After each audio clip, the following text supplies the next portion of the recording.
Hello students, आज हम continue करेंगे आपका चैप्टर नंबर 2। और लास्ट क्लास में हम पढ़ चुके थे एक्सरसाइज 2.1 और चैप्टर का नाम है एक चर वाले रैखिक समीकरण। हमने आपको बता दिया था कि इसका मानक रूप होता है A X plus B equal to zero, जहाँ पे ए जीरो नहीं हो सकता। ये सारी चीज़ें हम पढ़ चुके हैं। तो अब हम कंटिन्यू करते हैं बेटा 2.2 के पहले वाले जितने भी एग्जाम्पल्स आते हैं, ठीक है। तो सबसे पहले मैं बता देना चाहता हूँ, ये ओल्ड एनसीईआरटी से है। अगर आपके सिलेबस में ये वाली एक्सरसाइज है तो आप देख सकते हैं, अदरवाइज आप स्किप कर सकते हैं। तो ये एग्जांपल्स वेरी वेरी इंपॉर्टेंट है, तो आपको ध्यान से देखना है। क्या करना है, कॉपी पेन लेके बैठना है। जहाँ पे भी कोई भी चीज़ आपको ठीक लगती है कि ये मेरे को याद करनी है, तो उसको नोट कर लेना है, ठीक है। वैसे सारी चीज़ें इंपॉर्टेंट है, तो आपको विदाउट स्किप किए हुए सारे लेक्चर को कंटिन्यू देखना है। अदरवाइज आप हो सकता है कि आधा लेक्चर देखें, उसके बाद कुछ चीज़ें आपसे ना सोल्व हो पाए। तो चलिए सबसे पहले हम एग्जाम्पल नंबर 5 लेते हैं। तो कुछ नहीं करना है, लैंग्वेज जैसी दे रखी है वैसे हमको ध्यान से पढ़ना है। परिमेय संख्या -7/3 है, ये दिया है। इसका दुगुना करना है और उसके इसके दुगने में क्या जोड़ा जाए। क्या पूछा गया है, क्वेश्चन मार्क यहाँ पे है कि क्या जोड़ा जाए कि 3/7 प्राप्त हो जाए। तो क्वेश्चन में क्या दिया है, परिमेय संख्या दी है और उसका दुगुना करना है। उसमें पूछा गया है कि अब इसमें दुगुना करने पे क्या जोड़ा जाए जिससे कि 3/7 प्राप्त हो जाए। तो बेटा ऐसे क्वेश्चन में कि जिसमें कि क्या जोड़ा जाए, तो क्या जोड़ा जाए हमको क्या पता। जब हमको पता नहीं है तो हम एक्स मानेंगे। तो अब हम क्या लिखेंगे लैंग्वेज के रूप में कि माना क्या परिमेय संख्या, एज इट इज आपको लिखना है, बिल्कुल नोट डाउन करना है। 7/3 के दुगने में एक्स जोड़ा जाए ताकि 3/7 प्राप्त हो। ऐसे आपको लिख लेना है, ठीक है बेटा। तो हमने क्या मान लिया, इसमें पूछा क्या था कि क्या जोड़ा जाए, तो हमने मान लिया कि बेटा कि एक्स जोड़ा जाए। तो अगले स्टेप में क्या लिखना है, बस एज इट इज लिख देना है। इस लाइन को जैसे मैंने ये वाली लाइन लिखी है, ठीक है, इस लाइन को गणितीय रूप में लिख देना है। क्या करना है गणितीय रूप में लिखने के लिए कि परिमेय संख्या -7/3 का दुगुना कर देना है। तो दुगुना कैसे करेंगे बेटा, बताओ दुगुना कैसे करेंगे, इसका डबल करना है। तो दुगुना करेंगे बेटा -7/3, ठीक है। इसको किससे मल्टीप्लाई कर देंगे, 2 से मल्टीप्लाई कर देंगे। दुगुना करने के लिए किसी भी चीज को डबल करने के लिए क्या करते हैं, या तो उसमें वही चीज जोड़ देते हैं, या तो -7/3 में देखो दो तरीके हैं दुगुना करने का। -7/3 में -7/3 जोड़ दो, ठीक है, या आप से -7/3 को 2 से मल्टीप्लाई कर दो, तो ये हो गया दुगुना, ठीक है। दोनों में आंसर सेम ही आएगा, आप करके देख लीजिए वाले।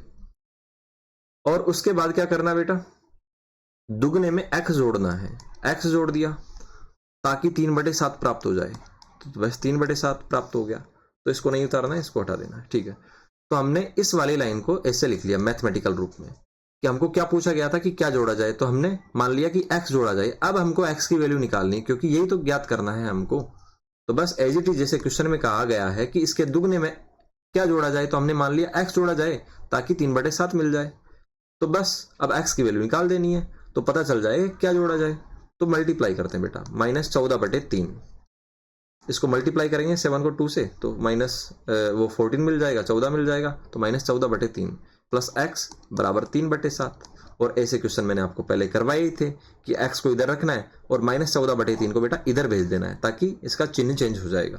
तो -14/3 इधर जाके क्या हो जाएगा, इधर तो x रह जाएगा, इधर 3/7 प्लस 14/3 प्लस का 14/3 हो जाएगा। तो बेटा अब क्या करना है, अब बेटा एलसीएम लेना है 7 और 3 का। कैसे लेंगे, इधर देखो, ऐसे करेंगे। सबसे छोटी अभाज्य संख्या से भाग देते हैं 3 से, तो 1, उसके बाद 7 से। ये सारी चीजें आपको आनी चाहिए ऑलरेडी, और बस हो गया। लास्ट टाइम भाग मतलब एक एक आने के बाद नहीं देते। 3 × 7 बराबर इसका एलसीएम हो गया बेटा 21। ये आपको आना चाहिए, ये रफ वर्क है इधर। तो x बराबर क्या हो गया बेटा 21। और उसके बाद अब हमको सोल्व करना आना चाहिए। अब 21 एलसीएम आ गया, तो क्या करेंगे आगे, 21 में 7 से भाग देंगे। किससे, इस 7 से भाग देंगे। किससे बेटा, एक मिनट इसको मिटा देता हूं, अदरवाइज आप कंफ्यूज हो सकते हैं। ओके, इस 7 से भाग देंगे। 7 से भाग देने पे क्या आ रहा है, 7 से 3 टाइम भाग जा रहा है तो 3 को 3 से मल्टीप्लाई करेंगे, 3 को 3 से मल्टीप्लाई करने पे क्या आएगा, 3 3 9 प्लस उसके बाद 3 को वो 21 को वापस 3 से डिवाइड करेंगे, तो डिवाइड करने पे कितने टाइम भाग जा रहा है बेटा, 21 को 3 से भाग देने पे 7 बार भाग जा रहा है, तो 7 को 14 से गुणा करेंगे। तो अगर आपको मल्टीप्लिकेशन नहीं आता है तो गुणा कर लीजिए ऐसे करके, 7 चौके 28 का 8 हासिल 2, 7 एकम 7 और 2 9, तो 14 7 जा 98। तो इस तरीके से हमको ये मिल गया। उसके बाद क्या करेंगे, x बराबर 98 और 9 को ऐड कर दीजिए, तो क्या होगा बेटा 107 अपॉन 21। तो क्या ये 21 से कट रहा है, तो आप काट के देख लीजिए, अगर नहीं कट रहा है तो x का वैल्यू यही आ जाएगा। तो कुल मिला के x का वैल्यू हमको ये मिल गया है। ठीक है, तो क्या ये कठिन था, बिल्कुल नहीं था। जैसे हमको एग्जाम्पल में दिया गया था कि क्या जोड़ा जाए, तो हमने उसको x मान लिया और क्या जोड़ा जाएगी जगह x जोड़ दिया, और एज इट इज जैसे एग्जाम्पल में कहा है वैसे ही लिख दिया और x का वैल्यू फाइंड आउट कर लिया। तो ये इतना कठिन नहीं है, आप इसको नोट कर सकते हैं। अगर फिर भी कोई डाउट है तो आप पूछ सकते हैं नीचे कमेंट में। नेक्स्ट एग्जाम्पल नंबर 6, इसमें क्या दिया गया है बेटा, देखिए कि एक आयत का परिमाप, तो आपको परिमाप का सूत्र आना चाहिए सबसे पहले, और परिमाप क्या होता है ये भी आना चाहिए। ये दिया गया परिमाप और उसकी चौड़ाई दी गई है, तो जो दी गई है उसको तो मानते नहीं है, लेकिन जो पूछा जाता है, जो नहीं दिया जाता है उसको मानते हैं। तो यहाँ पे क्या है बेटा, उसकी लंबाई ज्ञात करनी है, तो लंबाई को मान लेते हैं। तो सबसे पहले तो हम समझते हैं क्या दिया गया है, क्या पूछा गया है। तो बेटा जैसे कि ये एक आयत है, क्या बन गया ये, चलो एक आयत बनाते हैं। जैसे कि ये एक आयत है, ये इसकी लंबाई है और ये इसकी चौड़ाई है। चौड़ाई को b से ब्रेथ से डिनोट करते हैं, इसलिए तो आपको कंफ्यूज नहीं होता है। ठीक है, तो लंबाई को l से, चौड़ाई को b से हमने। तो बेटा परिमाप क्या होता है, इस आयत के चारों भुजाओं को जोड़ने पर जो मिलता है, चारों भुजाओं की माप परिमाप है। तो क्या करेंगे, परिमाप के लिए चारों भुजाओं को जोड़ देंगे। तो इसका मतलब क्या करेंगे, b plus L plus B plus L, तो क्या हुआ, b 2 बार है तो 2b प्लस 2l, इस तरीके से आएगा। l भी 2 बार है, 2 कॉमन आ जाएगा, अंदर क्या रहेगा l प्लस b। तो बेटा सूत्र क्या बन गया इसका, 2 गुणा l का मतलब लंबाई प्लस चौड़ाई, तो हमको परिमाप का सूत्र मिल गया है। ठीक है, तो ये तो रफ वर्क है, इसको ना उतारे। तो एक आयत का परिमाप क्या दिया है बेटा, ये सब कुछ दिया है, ये सारी चीजें हमने डिस्कस कर ली है। क्या पूछा गया है, उसकी लंबाई याद कीजिए। तो माना आयत की लंबाई कितनी है बेटा, x, और चौड़ाई क्या है बेटा, चौड़ाई तो दी गई है, चौड़ाई क्या है बेटा 2 से 3/4 सेंटीमीटर। इसको क्या लिख सकते हैं, या इसको सिंप्लीफाई करेंगे तो 4 दूना 8, ठीक है, और 8 3 11, 4 दूना ऐसे मल्टीप्लाई करते हैं, 4 दूना 8 और 8 में 3 जोड़ेंगे तो 9 10 11/4।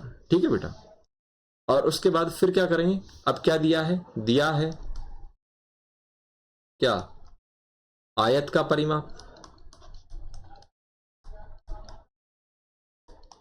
क्या दिया है बेटा, आयत का परिमाप क्या 13 सेंटीमीटर। तो अब आयत का परिमाप का सूत्र आप जानते ही हैं, 2 गुणा लंबाई प्लस चौड़ाई। तो आयत का परिमाप बराबर 2 गुणा 2 ब्रैकेट लंबाई प्लस चौड़ाई, ये तो आपको पता ही है। और ये किसके बराबर है बेटा, यहां पे दिया है 13 सेंटीमीटर के बराबर। तो अब हमको क्या करना है, लंबाई की जगह लंबाई की वैल्यू और चौड़ाई की जगह चौड़ाई की वैल्यू। तो लंबाई की वैल्यू तो दी गई नहीं है, तो हमने x मानी थी तो x रखेंगे। तो बेटा आगे क्या करेंगे, 2 लंबाई की जगह x प्लस चौड़ाई की जगह बेटा क्या रखेंगे, चौड़ाई दी गई है 11/4, हमने इसको सिंप्लीफाई किया तो 11/4 सेंटीमीटर हमको मिल गया। ठीक है बेटा, तो 11/4 ओके, और परिमाप दिया बेटा 13 सेंटीमीटर। तो अब क्या करना है, वही एलसीएम लेना है। एलसीएम लेंगे तो नीचे x के नीचे कुछ नहीं है तो 1 होगा, तो 4 और 1 का एलसीएम कितना आएगा बेटा, 4 आएगा। 4 एलसीएम आएगा, बाहर 2 रहेगा, ऊपर क्या रहेगा ये ब्रैकेट में। अगर यहाँ पे 1 था तो 1 1 से 4 को डिवाइड करने पे 4 आएगा, 4 मल्टीप्लाई x होगा तो 4x, ये आपको सिंप्लीफाई करना आना चाहिए। और उसके बाद 4 से 4 को डिवाइड करेंगे 1, 1 मल्टीप्लाई 11, 11 13। अब बेटा 2 मल्टीप्लाई में है ऐसे, तो 2 इसको काट सकता है, ठीक है, 2 टाइम तो काट दिया। पहले नहीं काट सकता था क्योंकि पहले बेटा ये केवल 11/4, 11 के नीचे था ये 4, और इसलिए नहीं काट सकते थे। अब पूरे ब्रैकेट के नीचे हो गया है, तो पूरे ब्रैकेट के नीचे है तब जाके हमने काटा है। तो बेटा क्या हुआ, यहाँ पे 2 आया। अब हमको पता है कि नीचे वाली संख्या को ऐसे क्रॉस मल्टीप्लाई कर देते हैं, तो यहाँ पे ऊपर क्या बच जाएगा, ऊपर तो केवल 4x प्लस 11 बच जाएगा, और यहाँ पे 13 मल्टीप्लाई 26 वो 2 हो जाएगा। अब जो बचा हुआ क्वेश्चन है उसको हम यहाँ पे करते हैं, ठीक है। चलो, तो 4x तो इधर रखेंगे और 11 को बेटा इधर ट्रांसफर कर देंगे, तो 13 गुणा 2 क्या होगा बेटा 26, और 11 इधर आया तो माइनस का 11 हो जाएगा। तो 4x बराबर 26 में से 11 माइनस कीजिए बेटा, 26 में से 11 घटाइए, तो 6 में से 1 गया 5 बचा, ओके। उसके बाद 2 में से 1 गया 1 बचा, तो x बराबर क्या आ गया बेटा 15/4, और किस में आएगा बेटा सेंटीमीटर में, क्योंकि हमने लंबाई x सेंटीमीटर, सॉरी बेटा यहाँ पे लिख लेना x सेंटीमीटर मानी थी, तो x बराबर क्या आ गया बेटा 15/4 सेंटीमीटर। और क्या पूछा गया था हमसे, लंबाई पूछी गई थी यहाँ पे, तो हमने ये फाइंड आउट कर लिया। तो क्या ये कठिन लगा, बिल्कुल आसान लगा हुआ। चलिए नेक्स्ट क्वेश्चन पे चलते हैं। ऐसे क्वेश्चंस जिसमें बेटा जो गिवन होता है उसको नहीं माना जाता है, बल्कि जो, चलिए इसमें बताते हैं आपको कैसे। जैसे साहिल की माँ की वर्तमान आयु, देखो यहाँ पे क्या दिया गया है, साहिल की माँ की वर्तमान आयु साहिल की वर्तमान आयु की 3 गुनी है। तो बेटा किसकी आयु दी गई है, साहिल की माँ की आयु बताई गई है। कैसे बताई गई है, डायरेक्ट नहीं बताई गई कि इतने वर्ष है, इनडायरेक्टली बताई गई है कि साहिल की 3 गुनी है, लेकिन बताई तो गई है ना साहिल की माँ की आयु। तो किसकी नहीं बताई गई, साहिल की आयु नहीं बताई गई, साहिल की माँ की तो बताई गई है। अब आप कहोगे कि सर कहाँ पे बताई गई है, कहाँ पे लिखा है, तो लिखा तो है ना साहिल की आयु की 3 गुनी है।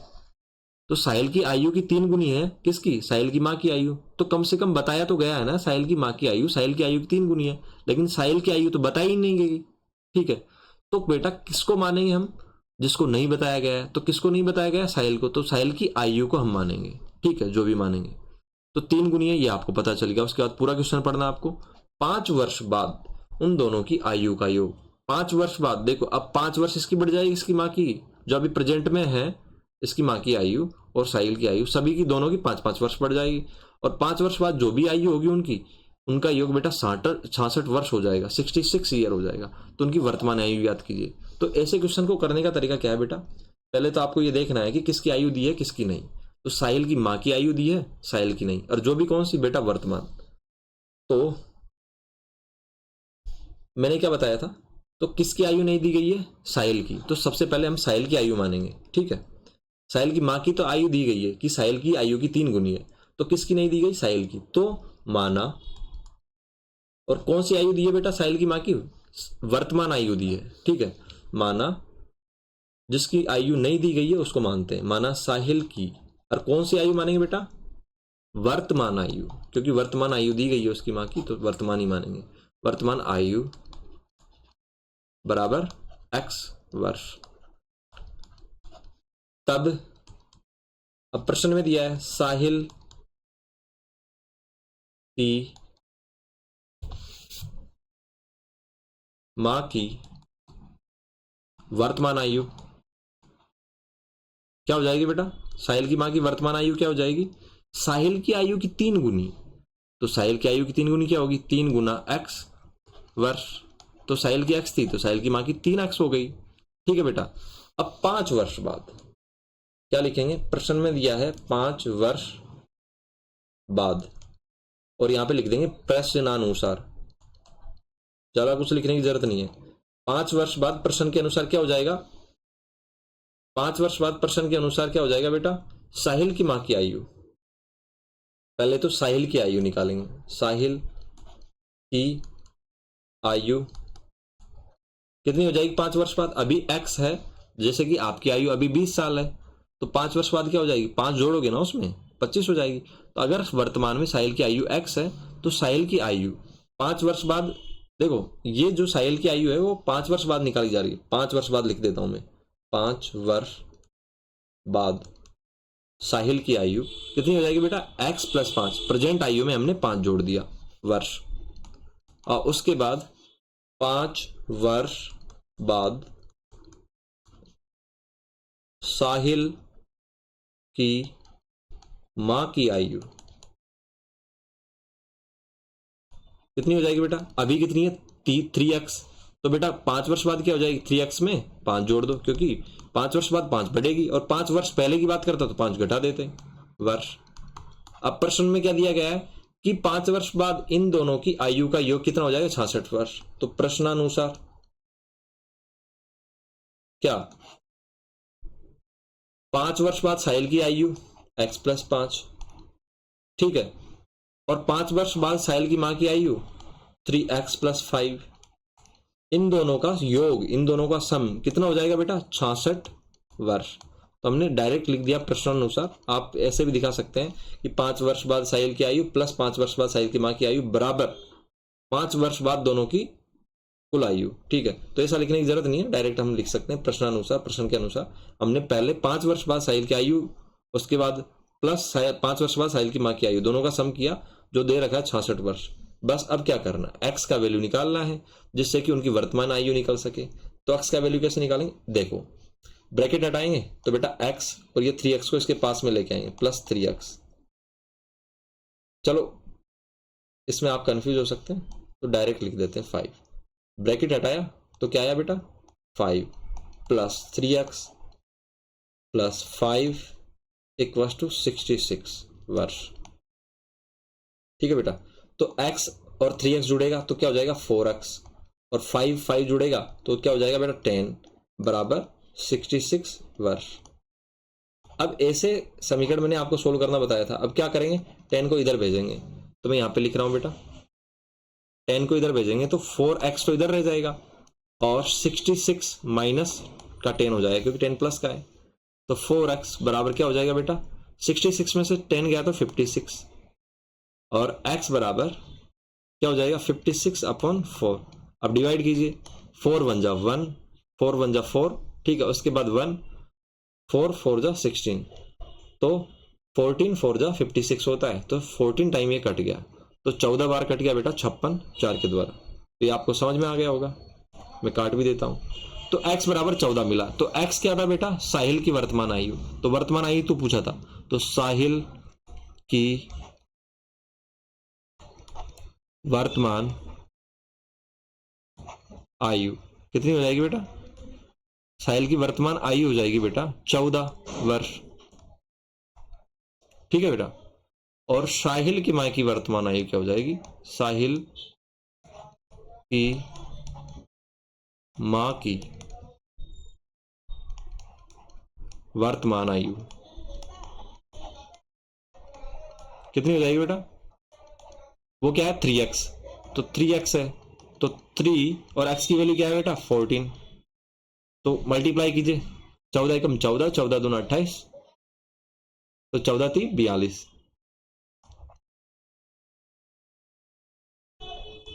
वर्ष, ठीक है।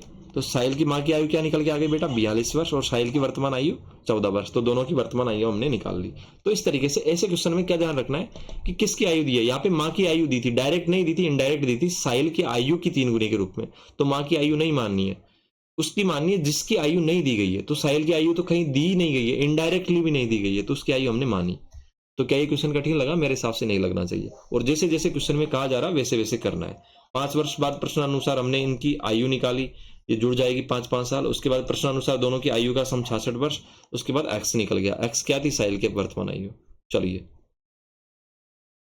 वो एग्जाम्पल नंबर 8 है, एग्जाम्पल नंबर 7 अभी अभी हमने किया था।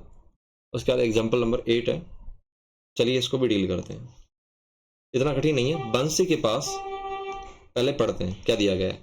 बंसी के पास कुछ सिक्के 2 रुपए के, मतलब 2 रुपए के सिक्के, लेकिन उनकी संख्या पता नहीं है, तथा कुछ 5 रुपए के सिक्के, इनकी भी संख्या पता नहीं है। यदि 2 रुपए वाले सिक्कों की संख्या और 5 रुपए वाले सिक्कों की संख्या की 3 गुनी है, क्या दिया गया है बेटा, 2 रुपए वाले सिक्कों की संख्या 5 रुपए वाले सिक्कों की संख्या की 3 गुनी है। तो किस किस रुपए वाले सिक्कों की संख्या दी गई है, तो 2 रुपए वाले सिक्कों की संख्या दी गई है। कितनी दी गई है? 5 रुपए वाले सिक्कों की संख्या की 3 गुनी है। तो किसकी संख्या नहीं दी गई है बेटा? 5 रुपए वाले सिक्कों की संख्या कहां पे दी गई है? नहीं दी गई है। किसकी दी गई है? 2 रुपए वाले सिक्कों की संख्या। आप कहोगे बेटा कि भाई कहां पे दी गई है सर? तो बेटा डायरेक्ट नहीं दी गई है, लेकिन ऐसे तो दी गई है ना कि 5 रुपए के जितने भी सिक्के हैं उनका 3 गुना है क्या? 2 रुपए वाले सिक्के। तो हमको 2 रुपए वाले सिक्के इनडायरेक्टली दिए हैं, तो इसको नहीं मानेंगे। किसको मानेंगे? 5 रुपए वाले सिक्कों की संख्या मानेंगे। तो उनके मूल्यों का योग क्या हो जाएगा बेटा? 77। और उनके कुल मूल्यों का योग, किसके कुल मूल्यों का योग? 2 रुपए के जितने भी सिक्के हैं और 5 रुपए के जितने भी सिक्के हैं उनका योग 77 हो जाएगा। तो दोनों प्रकार के सिक्कों की संख्या ज्ञात कीजिए। तो सबसे आसान तरीका क्या है? मैंने अभी बताया था। किसकी संख्या नहीं दी गई है तो उसको मानेंगे। सबसे पहले यहां पे लिख लेते हैं, माना किसकी संख्या नहीं दी गई? 5 रुपए वाले सिक्कों की संख्या, सिक्कों की संख्या कितनी है बेटा? x। ठीक है, तो रुपए 2 वाले सिक्कों की संख्या वो तो दी गई है, वो कितनी है बेटा? वो है 5 रुपए वाले सिक्कों की संख्या की 3 गुनी है। तो 5 रुपए वाले सिक्कों की संख्या कितनी है? x। तो वो क्या कितनी हो जाएगी? 3x। ठीक है बेटा। अब उनके मूल्य का योग, तो मूल्य कैसे निकालेंगे? इधर देखो, यहां पे दिया गया है कि उनके मूल्यों का योग किसका? 5 रुपए वाले सिक्के जितने भी उनके मूल्यों का योग, और 2 रुपए वाले सिक्के जितने भी उनके मूल्यों का योग 77 है। तो अभी निकाल लेते हैं बेटा मूल्य। मूल्य कैसे निकालते हैं कि 5 रुपए का सिक्का, उसको जितने सिक्के हैं उससे गुणा कर देते हैं। तो 5 रुपए, सॉरी बेटा, रुपए 5 के सिक्कों का मूल्य, क्योंकि हम ऐसे अलग अलग निकालेंगे और जोड़ेंगे, क्योंकि उनके मूल्यों का कुल योग 77 रुपीज दिया गया है। तो रुपए 5 के सिक्कों का मूल्य कितना होगा बेटा? 5 रुपए और कितने हैं वो? गुणा x। तो कितना हो जाएगा बेटा? 5x। तो बेटा x तो सिक्कों की संख्या है, सिक्कों की संख्या को ही तो सिक्कों के मूल्य से गुणा किया जाएगा। तो 5 रुपए कितने सिक्के? x। जैसे कि आपके पास 2 रुपए के 10 सिक्के हैं, तो मूल्य क्या होगा? 2 गुणा 10। तो इस तरीके से 5 रुपए के यहाँ पे x सिक्के हैं, तो मूल्य क्या होगा बेटा? 5 रुपए के सिक्कों का 5 गुणा x। ठीक है, ये हो गया मूल्य। इस तरीके से रुपए 2 के सिक्कों का मूल्य वो क्या होगा बेटा? रुपए 2 से मल्टीप्लाई करेंगे। रुपए 2 के कितने सिक्के बेटा? 3x। ठीक है, कितने हैं बेटा? 3x। तो इसको मल्टीप्लाई किया तो रुपए 2 के सिक्कों का मूल्य निकल के आ गया 6x।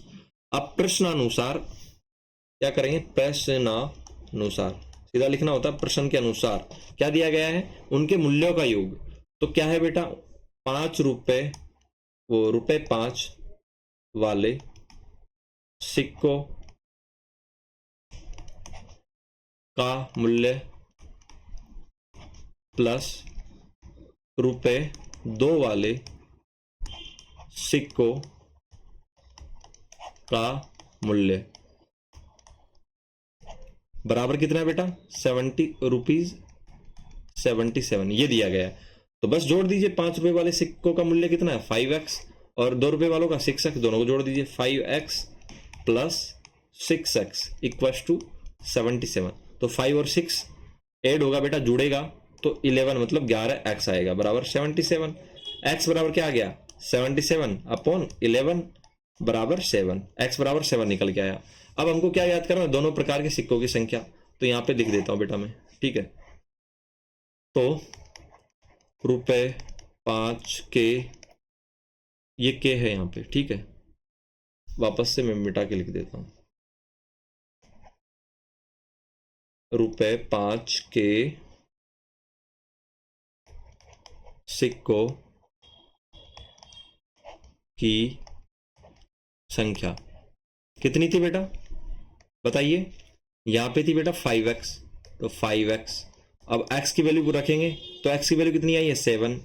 तो 5 × 7 बराबर 7 × 5 = 35। तो कितने सिक्के थे बेटा ₹5 के? 35 सिक्के थे। ठीक है बेटा, गलत तो नहीं हुआ? 5 और 6 11 देन 77 7। कोई एरर तो नहीं है यहाँ पे, देख लेना बेटा।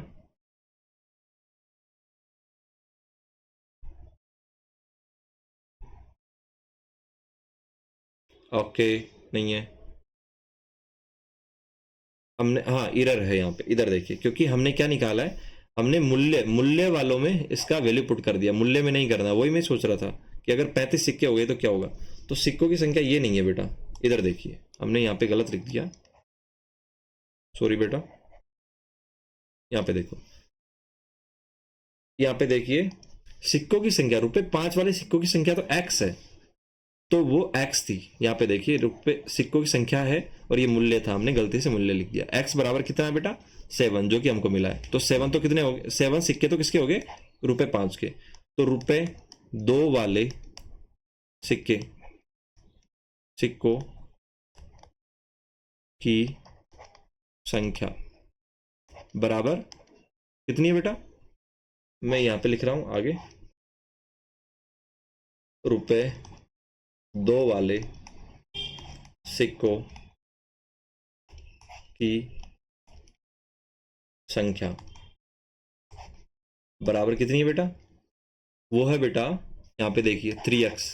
तो 3x, तो x का वैल्यू पुट करेंगे, 3 मल्टीप्लाई x कितना? 7। तो कितना आ गया? 21। तो हमको क्या मिला? ₹5 के सिक्के कितने हैं? वो है बेटा x, और x का वैल्यू मिला था 7। तो 7 तो ₹5 के सिक्के हो गए, ₹5 के सिक्कों की संख्या हो गई है। ठीक है, और ₹2 के कितने सिक्के? वो हो गए बेटा 3x। तो 3 × 7, अभी हमने पीछे किया था 21, तो मैंने उसको अलग से लिख के बताया ताकि आपको अच्छे से दिखे। तो इस तरीके के क्वेश्चनों को ऐसे डील करना है आपको। तो मेरे हिसाब से आपको समझ में आ गया होगा क्या मानना होता है जो नहीं दिया गया होता है, और जो इनडायरेक्टली, मतलब एक सेंटेंस के रूप में दिया गया होता है। जैसे कि यहाँ पे दिया गया था कि ₹2 के सिक्कों की संख्या 5 के सिक्कों की 3 गुनी है, तो कम से कम दिया तो है ना ₹2 के सिक्कों की संख्या कितनी है? 5 की 3 गुनी दी है, लेकिन इनडायरेक्टली दी है, लेकिन दी तो सही है, तो उसको नहीं मानेंगे। तो 5 के सिक्कों की संख्या का तो जिक्र ही नहीं हुआ, तो जिसका जिक्र नहीं हुआ उसको सबसे पहले x माना जाता है, उसके बाद इजीली क्वेश्चन सोल्व हो जाता है। चलिए आगे बढ़ते हैं। क्वेश्चन नंबर 9, वो example number 9 very very easy है, लेकिन इसको थोड़ा समझना पड़ेगा। यहाँ पे दिया गया है, क्या दिया गया है, पहले क्वेश्चन पढ़ते हैं अच्छे से। यदि 11 के 3 लगातार गुणजों का योग 363 है तो उन्हें ज्ञात कीजिए। इसका मतलब क्या है? गुणज क्या होते हैं? पहले गुणज होते हैं, जैसे कि अभी बताते हैं। जैसे कि बेटा 3 का पहाड़ा बोला तो 3 एकम 3, मतलब 3 गुणा 1 बराबर 3, 3 गुणा 2 बराबर 6, 3 गुणा 3 बराबर 9, ऐसे चलते जाओ तो गुणा करते जाओ लगातार। 3 गुणा 3 बराबर 9, 3 गुणा 4 बराबर 12, 3 गुणा 5 बराबर 15। तो ये सारे के सारे 3 के पहाड़े में जो भी आएंगे, 3 के टेबल में जो भी आएंगे, वो सभी के सभी इसके क्या होंगे? गुणज। इनको इंग्लिश में क्या बोला जाता है बेटा? मल्टीपल। क्या बोला जाता है? मल्टीपल। तो इस तरीके से 11 के पहाड़े में क्या आएंगे? 11 के पहाड़े में 11 एकम 11, 11 दूनी 22, 33, 44। ठीक है, इस तरीके से 11 के कितने गुणज हो सकते हैं? इन्फिनिटी, गुणा करते ही जाओ। 11 गुणा 100, 11 गुणा 500, ऐसे करते ही जाओ। तो उसने क्या कहा है कि 11 के 3 गुणज रैंडमली उठाने, 3 गुणज लगातार 3 गुणज है कोई भी, और उनका योग 363 है। तो उन 3 गुणजों को ज्ञात करना है। अब आप कहोगे कि सर 11 जोड़ दो, ये जोड़ दो, ये जोड़ दो, 3 को जोड़ दो। बेटा यही तो पता नहीं है कि कौन से गुणज हैं, आएंगे तो इन्हीं के बीच में से, लेकिन ये पता नहीं है कौन से गुणज है। तो ऐसी कंडीशन में कैसे याद करें? 11 की जगह यहाँ पे 9 भी हो सकता है, 3 भी हो सकता है, कल को क्वेश्चन में डिजिट चेंज हो जाएगा बस। तो ऐसे क्वेश्चन में क्या करते हैं, पहले मान लेते हैं कि क्या हमको इसका 11 का पहला गुणज पता है? नहीं पता है ना। क्या दिया है यहाँ पे? नहीं दिया है ना। तो पहला गुणज मान लेते हैं, जैसे कि पहला गुणज, अगर हमने, देखो मैं यहाँ पे ऐसे ही शॉर्टकट में बता रहा हूँ, उसके बाद अच्छे से इसको एक्सप्लेन करेंगे। 11 का पहला गुणज हमने जैसे कि x मान लिया, तो दूसरा क्या होगा? दूसरा क्या होगा? इधर देखो, 11 का अगर पहला गुणज 11 था तो दूसरा क्या होगा? इसमें 11 में अगर 11 जोड़ेंगे तो दूसरा गुणज नहीं मिलेगा, 22 मिल जाएगा ना। इस तरीके से तीसरा क्या होगा? तीसरा क्या होगा? अगर दूसरे में फिर से 11 जोड़ेंगे तो ये मिल रहा है वापस से, तो लगातार 3 गुणज ज्ञात करने के लिए अगर हमने पहला गुणज x मान लिया है तो दूसरा बेटा क्या होगा x प्लस 11 और तीसरा क्या होगा बताओ। x प्लस 11 में वापस से 11 जोड़ो, x प्लस 22। ठीक है बेटा, समझ में आया। पहला गुणज अगर x है तो उसमें हमने 11 जोड़ा तो दूसरा गुणज मिल गया।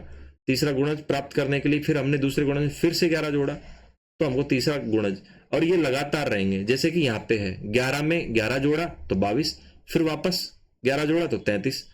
तो हमको यहाँ पे पहला गुणज ही पता नहीं है कि कौन सा है। अगर पहला गुणज पता चल गया तो उसके बाद वाले तुरंत पता चल जाएंगे। बाद वाले तो क्या होंगे 11 प्लस 11। ठीक है, तो पहला गुणज अगर x है तो दूसरा होगा उसमें 11 जोड़ दिया जाएगा। तीसरे को ज्ञात करने के लिए दूसरे में फिर 11 जोड़ दिया जाएगा। तो समझ में आया कि ऐसी कंडीशन में, ऐसे क्वेश्चंस में पहला गुणज x मान लेते हैं क्योंकि हमको गुणज दिया ही नहीं है कोई सा भी। तो 3 लगातार गुणज हमको ज्ञात करने हैं। तो लगातार ज्ञात करने, तो लगातार में क्या जुड़ता है, लगातार में वो संख्या जुड़ती जाती है जैसे कि यहाँ पे देख रहे हैं आप। तो कुल मिला के ऐसे क्वेश्चन में सबसे पहले प्रथम गुणज मान लेते हैं, उसके बाद द्वितीय, फिर तृतीय। तो कैसे करेंगे अभी बताते हैं, पहले इसको मिटा देते हैं। तो समझ में आ गया होगा किस तरीके से क्या गुणज होते हैं। गुणज होता क्या है, मल्टीपल्स होते हैं 11 के। तो चलिए क्वेश्चन को शुरू करते हैं। अगर अब तक जितने भी क्वेश्चन करवाए हैं वेरी वेरी इंपॉर्टेंट है, अगर डाउट है तो आप पूछ सकते हैं। इधर देखिए बेटा, इसको मिटा दें, चलो मिटा दें, ठीक है। चलो इधर देखिए बेटा, माना 11 मतलब 11 के 3 लगातार गुणज। गुणज क्या है बेटा, x प्लस 11 और x प्लस 22, क्योंकि x प्लस 11 में वापस से फिर 11 जोड़ा तो हो गया बेटा x प्लस 11 x प्लस 22 है। तो बस क्या है, जब ये पता चल गए तो इनका योग हमको दिया है 363। प्रश्नानुसार इनका योग क्या होगा बेटा, इधर देखो x plus 11 plus x plus 22, मैंने ब्रैकेट इसलिए लगाया ताकि तुमको सेपरेट दिख सके। बराबर कितना दिया बेटा 363। तो बस जोड़ दो, x में x जोड़ा और ये वाला x जोड़ा तो तीनों x जुड़ के क्या हो जाएंगे बेटा 3x प्लस 11 में बेटा 22 जोड़ा तो कितना हो जाएगा 33 बराबर 363। मैंने क्या कहा था, ऐसी कंडीशन में क्या करेंगे 33 को इधर ट्रांसफर करेंगे तो साइन चेंज हो जाएगा। 3x बराबर 363 माइनस 33। अब बेटा माइनस करो, 3x बराबर 63 में से 33 गया तो क्या बचा बेटा, क्या करेंगे 3 में से 3 उड़ा दो, फिर 60 में से 30 उड़ा दो, 330। ठीक है, तो x बराबर क्या मिल गया बेटा 330/3। गलत तो नहीं कर दिया, ओके सही है, ठीक है। चलो 3 1 जा 1, 3 1 जा 1 0। तो 11 का पहला गुणज क्या निकल के आया बेटा, क्या निकल के आया 110। तो दूसरा गुणज क्या हो जाएगा बेटा x प्लस 11 बराबर क्या जोड़ेंगे इसमें 110 में 11 जोड़ दीजिए तो 10 जोड़ा 121 आ जाएगा बेटा। ठीक है बेटा, और अगला तीसरा गुणज क्या होगा x प्लस 22। तो फिर अगेन क्या जोड़ दीजिए 110 में 22 जोड़ दीजिए तो क्या आया बेटा हमारे पास 132। सही तो है ना, ओके ठीक है। चलिए तो इस प्रकार अतः क्या लिखेंगे 11 के 3 लगातार गुणज क्या मिले हमको,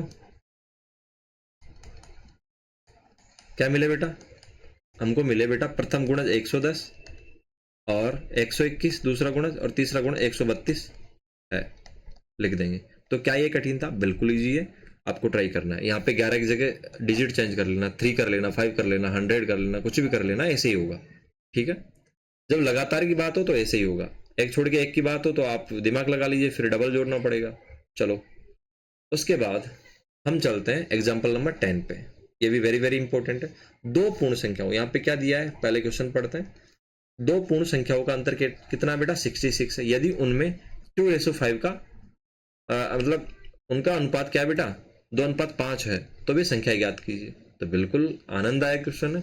दो संख्याओं, दो पूर्ण संख्या, होल नंबर क्या होता है बेटा, W से रिप्रेजेंट करते हैं, 0 1 2 3, 0 से स्टार्ट होती है अनंत तक जाती है, इसको होल नंबर कहते हैं। ठीक है बेटा, तो दो संख्याएं हैं, उनका अनुपात 2:5 दिया है और वे संख्याएं ज्ञात करनी है, और उनका अंतर दोनों संख्याओं का 66 दिया हुआ है। तो चलिए कैसे क्या करेंगे। तो आप सोचिए, अगर मैं मान के चलूं वो दो संख्याएं, हम ऐसे ही आपको समझाने के लिए मान रहे हैं, इस क्वेश्चन से इसका कोई लेना देना नहीं है। अगर मैं मान लूं वो दो संख्याएं क्या है, 16 और कितनी है बेटा, 6 है। अगर 16 और 6 है, अगर मैं इनको काटूंगा तो हमको इसका अनुपात मिल जाएगा। तो काट लीजिए, किससे कट रहा है, 2 से कट रहा है, 2 × 16 2 × 6। तो मैं इन संख्याओं 16 और 6 का अनुपात कैसे लिखूंगा, 8:3। तो अगर मेरे को बेटा वापस से ये संख्याएं प्राप्त करनी है तो किससे गुणा करना पड़ेगा, जिससे काटा उससे गुणा करना पड़ेगा। तो मेरे को किससे गुणा करना पड़ेगा, किससे काटा था, 2 से। तो 2 से गुणा करने पे 8 दूनी 16 और 3 दूनी 6, तो वापस से संख्याएं मिल गई ना। इसी तरीके से यहाँ पे कोई संख्याएं होंगी वो, तो उसको काटा तो 2/5 मिल गया। तो किससे काटा, पता नहीं, तो मान के चलो कि वो x होगा जिससे काटा। देखो अगर यहाँ पे तो पता था, हमने 2 से काटा इसलिए हमने 2 से मल्टीप्लाई कर दिया। यहाँ पे पता नहीं है किससे काटा होगा, यहाँ पे अनुपात मिल गया ना, लेकिन किसी न किसी चीज से वो संख्या इकट्ठी होगी तब जाके इनका अनुपात मिला है। तो किस चीज से वो संख्या इकट्ठी, वो चीज सेम ही तो होगी। जैसे कि यहाँ पे 2 से कटी तो दोनों संख्याएं सेम ही संख्या से तो कटी थी, इस तरीके से यहाँ पे भी दोनों संख्याएं सेम संख्या से कटी होगी। तो वो संख्या क्या है, पता नहीं। तो पता नहीं तो क्या करते हैं, x मान लेते हैं, तो माना वो संख्या x होगी। तो इस तरीके से दोनों को अगर उस संख्या से मल्टीप्लाई कर देंगे तो वो संख्याएं वो अपने, जैसे कि यहाँ पे हमने 2 से मल्टीप्लाई किया था, वो संख्याएं मिल गई थी। तो कुल मिला के फिर हमको इस तरीके से दोनों संख्याएं मिल जाएगी, पहली संख्या ये है, दूसरी संख्या ये है। तो इस तरीके से यहाँ पे 2x और 5x लिया जाएगा। तो समझ में आ गया होगा कि मैंने 16 और 6 को 2 से काटा था, तो इसका अनुपात मिल गया था 8:3। अगर मेरे को वापस से संख्याएं प्राप्त करनी थी तो जिस संख्या से काटा था उसी सेम संख्या से दोनों को गुणा करना पड़ता है। तो मैंने 2 से गुणा किया क्योंकि मेरे को पता था 2 से काटा है, लेकिन यहाँ पे हमको ये पता नहीं है कि ये संख्याएं किससे कटी है। तो किससे कटी है पता नहीं, तो हमने x माना कि x से कटी होगी, तो दोनों को x से मल्टीप्लाई किया तो हमको वो संख्याएं मिल गई। तो पहली संख्या 2x है, दूसरी संख्या 5x है। ठीक है बेटा, अब चलते हैं क्वेश्चन को कैसे करेंगे, ये तो समझाने की बात होगी। तो अब मैं सीधा लिख सकता हूं ना कि पहली संख्या 2x है और दूसरी संख्या 5x है।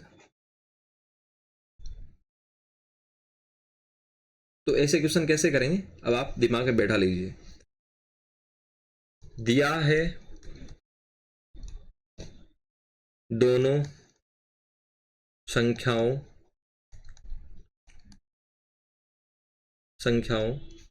का अनुपात, दोनों संख्याओं को क्या दिया बेटा, अनुपात दिया है 2:5।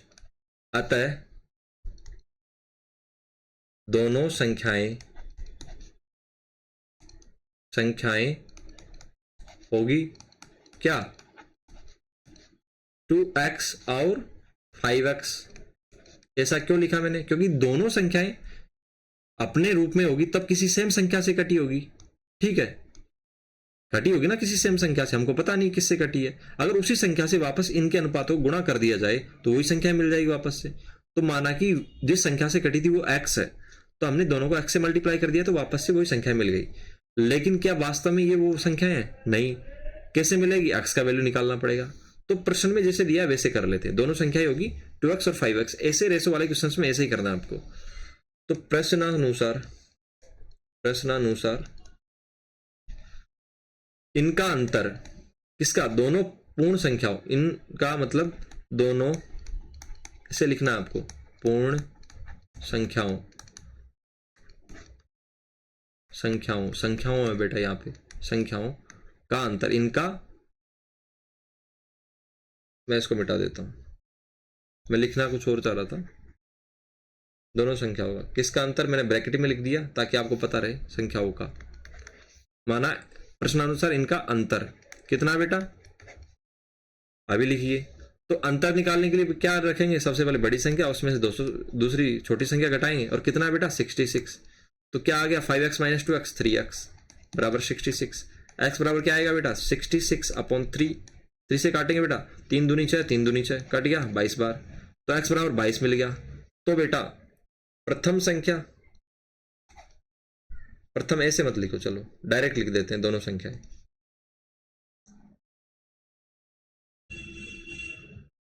दोनों संख्याएं,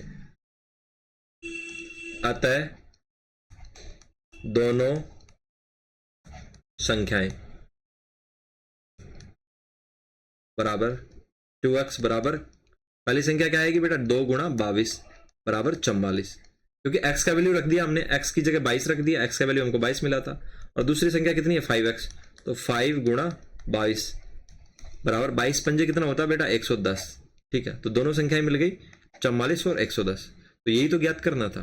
तो क्वेश्चन क्या इजी था या कठिन, आपको नीचे बताना। अगर कोई भी दिक्कत है तो टाइम स्टैम्प छोड़ देना है कि इतने, जैसे कैसे छोड़ना होता है टाइम स्टैम्प, जैसे कि ये 35 मिनट पे चल रहा है तो 35 मिनट, और 30 सेकंड पे चल रहा है तो 35 मिनट 30 सेकंड, ऐसे करके आपको लिख देना है कि 35 30 और एग्जाम्पल नंबर 10, ऐसे करके एग्जाम्पल नंबर 10 ऐसे करके लिख देना है इसमें, और फिर नीचे अपना डाउट लिख देना है। ठीक है, ये मैंने बताने के लिए लिखा था, इसको नहीं उतारना है।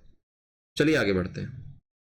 अगला क्वेश्चन है देवेसी। पहले क्वेश्चन समझते हैं, बड़ा लग रहा है लेकिन वेरी वेरी इजी है, इतना कठिन नहीं है। देवेसी के पास, देवेसी कोई भी मतलब लड़की है, उसके पास 50 रुपए, 20 रुपए और 10 रुपए, 3 तरीके के रुपए हैं। ठीक है, नोट मान लो 3 तरीके के नोट हैं, 50 रुपए, 20 रुपए, 10 रुपए के नोट हैं। तो 3 तरीके के नोट है, 50 रुपए के, 20 रुपए के, 10 रुपए के, 50 के, 20 के और 10 के। ठीक है बेटा, और कुल मिलाकर कितने नोट है बेटा, कुल नोट कितने हैं, कुल नोट है बेटा 25। कितने बेटा 25, जिनका मूल्य, ठीक है, इन सभी का कुल मूल्य कितना बेटा, कुल मूल्य है बेटा रुपए 590। यदि 50 और 20 वाले नोटों की संख्या का अनुपात 3 और 5 है, 50 वाले और 20 वाले नोटों की संख्या का अनुपात कितना बेटा 3 और 5 है, अनुपात है ये। तो मैंने क्या कहा था, संख्या निकालने के लिए क्या करते हैं, ये किसी एक ही संख्या से तो कटे होंगे तब जाके अनुपात आया है, तो उसी संख्या से वापस से मल्टीप्लाई कर दीजिए। दो संख्या यहाँ पे दी गई नहीं होती तो हम x मान लेते हैं, तो दोनों के x से मल्टीप्लाई किया तो हमको क्या पता चला कि 50 वाले नोट कितने 3x और 20 वाले कितने 5x। लेकिन उसने इन दोनों का अनुपात दिया है, 10 वाले नोटों का जिक्र ही नहीं किया है। ठीक है, तो प्रत्येक प्रकार के नोटों की संख्या ज्ञात करनी है हमको, कुल मिला के ये ज्ञात करना है। तो इसको ज्ञात करने के लिए और इसको ज्ञात करने के लिए और इसकी संख्या ज्ञात करने के लिए क्या करेंगे, x का वैल्यू पता चलना चाहिए। तो आपको पता चल गया होगा कि 50 के नोटों की संख्या 3x है, 20 के नोटों की संख्या 5x है। ठीक है बेटा, और 10 के नोटों की संख्या क्या है, टोटल नोट कितने 25, तो 25 में से घटा देंगे किसकी संख्या 50 वाले और 20 वाले, तो 25 माइनस 3x प्लस 5x ऐसे घटा देंगे तो ये 10 वाले नोट। तो अब इसको अच्छे से समझते हैं, अच्छे से डिटेल से करते हैं। तो इसको मिटा देते हैं पहले, स्टेप बाय स्टेप कैसे करना है। सबसे पहले क्या लिखना है, सारी चीज आपको दिमाग में बिठा लेनी है कि कैसे मैं करवा रहा हूं वैसे ही आपको करनी है। चलिए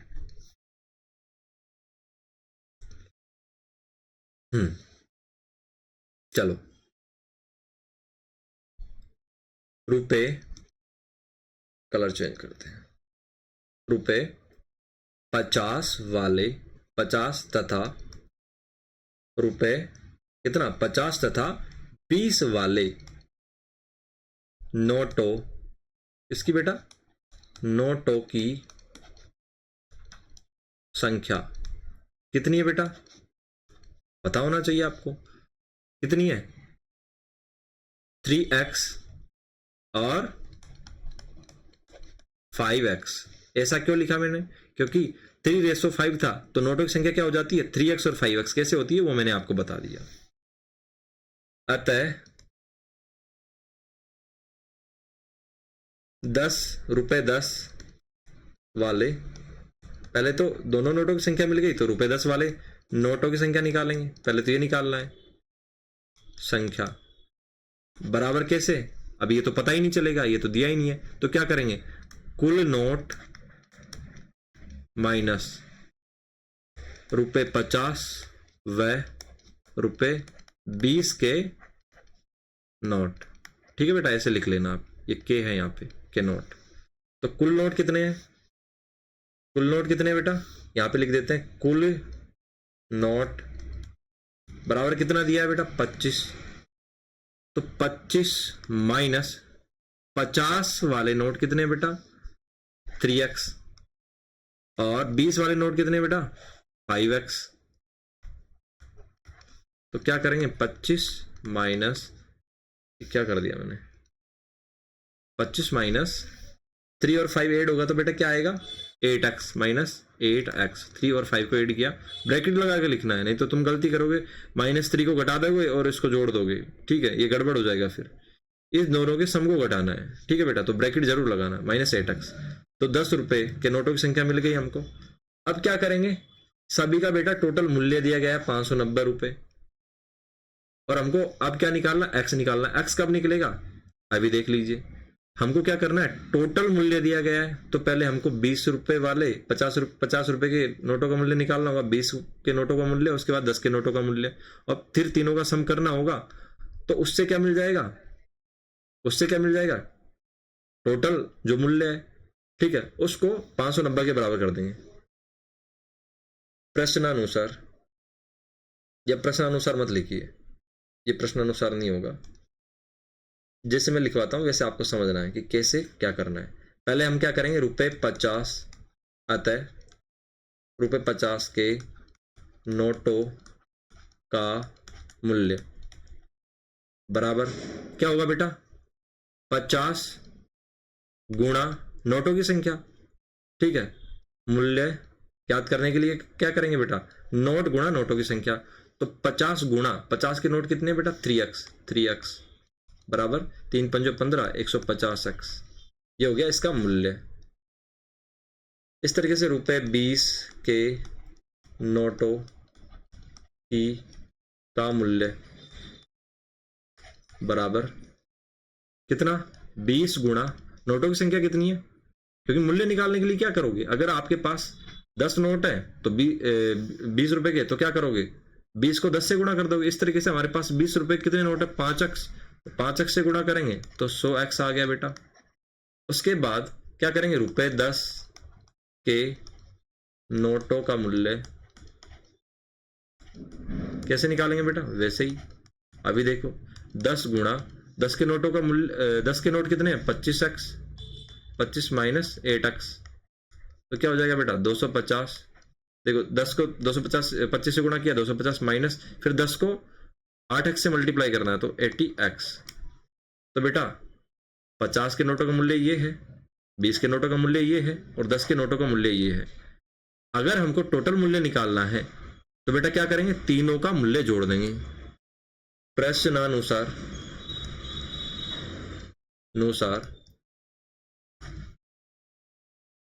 कुल मूल्य कितना दिया गया है बेटा 590 दिया शायद, 590 रुपए 590। अतः क्या ₹5 50 ₹20 व ₹10 के नोटों का कुल मूल्य, वही तो दिया यहाँ पे, वही तो है ये 590, तीनों का कुल मूल्य ही तो है बेटा 590 रुपए, 590 रुपए यही तो दिया है। वापस से लिख लेना ₹590, ठीक है बेटा, यही तो दिया यहाँ पे। तो बस अब तीनों का मूल्य जोड़ देंगे, तो ₹50 के 22 के व 10 के नोटों का कुल मूल्य, ठीक है, कितना बेटा 150 100, और ये जोड़ेंगे तीनों तो 150x plus 100x plus 250 minus 80x, 250 minus 80x बराबर ₹590। ये भी रुपए में है, ठीक है बेटा। तो कुल मिला के इनको जोड़ो, 150 और 100 250, 250 और 250 में 250 मत जोड़ देना, क्योंकि ये बेटा ये अचर है और ये चर है। तो बेटा चर वाले एक तरफ कर लो, 250x माइनस 80x, और 250 को इधर भेजेंगे तो माइनस हो जाएगा, तो 590 माइनस 250 ठीक है बेटा। तो अब क्या करेंगे, इधर देखो, 500 में से 90 में से पहले 50 घटाओ, कितना बचा, 40 बचा। 90 में से 50 गया तो कितना बचा, 40 बचा। 500 में से 200 गया तो बेटा कितना बचा, 300 बचा। तो 340 यहाँ पे बच गया। ठीक है बेटा, आप कैलकुलेट करके भी देख सकते हैं। और 250 में से 80 गया तो बेटा पहले तो 50 उड़ा दो, फिर 200 में से 30 उड़ा दो। देखो कैलकुलेशन इजी करने के लिए क्या करते हैं, 80 तो डायरेक्ट घटाओगे दिक्कत आएगी, तो पहले टुकड़े कर दो 80 के, 50 और 30 में। तो पहले 50 उड़ा दो तो 200 बच गए, 250 में से 50 गए तो। ठीक है बेटा, फिर उसके बाद में कितना बचा था एक्स्ट्रा, 30। तो 250 में वो 200 में से 30 और घटा दो तो 170 एक्स। तो x बराबर क्या आ गया बेटा, 340 बटे ये 170, इसको भाग देगा क्योंकि मल्टीप्लाई में 170, तो कट जाएगा, 17 दूना 34। तो x बराबर क्या आ गया, 2। अतः नोटों की संख्या तो पूछी थी, हाँ, प्रत्येक प्रकार के नोटों की संख्या। अतः ₹50 के नोटों की संख्या क्या होगी बेटा, कितनी मिली थी हमको पहले, इधर देखो, ₹50 और 20 के नोटों की संख्या 3x और 5x थी। ₹50 के नोटों की संख्या कितनी है, 3x, 3x। तो x का वैल्यू मिल ही गया, तो 3 × 2 बराबर 6। तो इस तरीके से ₹20 के नोटों की संख्या कितनी आएगी बेटा, कितनी थी, 5x थी शायद। देखो यहाँ पे घूम फिर के 5x थी, तो 5x, तो 5 गुणा कितना बेटा, 5 गुणा x बराबर 2, 5 दूनी 10। ठीक है, अब ₹10 के, इस तरीके से आपको एग्जाम में करना है, तब जाके नंबर मिलेंगे। के नोटों, इसकी नोटों की संख्या कितनी होगी बेटा, तो आपको पता होना चाहिए। या तो आप दिमाग लगाओ कि 25 में से दोनों नोट जो आए हैं अभी यहाँ पे आए हैं, इधर देखिए, 25 में से दोनों नोट जो भी आए हैं ये वाले, ठीक है, इनको घटा दो तो डायरेक्ट मिल जाएगी। अदरवाइज 25 - 8x नोटों की संख्या थी, आप इसमें मत चले जाएगा, ये तो मूल्य है। ठीक है, नोटों की संख्या ये है, तो 25 - 8x वही वाली बात हो गई, 16 घटाना है। 25 - 8 × 2 बराबर 25 - 16, तो कितना बचा बेटा, तो इसमें भी ऐसे ही करो, क्या, 4 और 5 9, कितना बचा बेटा, 9। तो नोटों की संख्या कितनी आ गई, 10 रुपए वाले नोटों की संख्या 9। तो इस तरीके से 6, 10 और 9 नोटों की संख्या हमको मिल गई। तो टोटल नोटों की संख्या जोड़ दो, 16 और 9 25। तो कुल मिला के हमने ये सारे एग्जाम्पल देखे, वेरी वेरी इंपॉर्टेंट थे और इजी भी थे। बस मैंने आपको डेप्थ से समझाने की कोशिश की। अगर किसी भी एग्जाम्पल में कोई भी डाउट रहा हो तो आप पूछ सकते हैं। और अगर आपने अच्छे से एक एक लेक्चर का एक एक जो मैंने सेंटेंस बोला था वो सुना होगा, देखा होगा, समझा होगा, तो उसके बाद आपका चेहरा कैसा होगा, ऐसा होगा। ठीक है, कैसा, ऐसा। अगर आपने नहीं देखा होगा, बीच में कहीं चले गए होंगे, तो आपका चेहरा ऐसा होगा। ठीक है बेटा, तो थैंक यू फॉर वॉचिंग, और आप पढ़ते रहिए और लेक्चर आते रहेंगे। और अगर फिर भी कोई डाउट रहता है तो आप टॉपिक का नाम लिखिए और क्या लिखिए, @ यहाँ पे जो लिखा है @math is everywhere, ये आप सर्च कर सकते हैं गूगल पे या यूट्यूब पे, उसके साथ अपना क्वेश्चन पूछ सकते हैं। Thank you.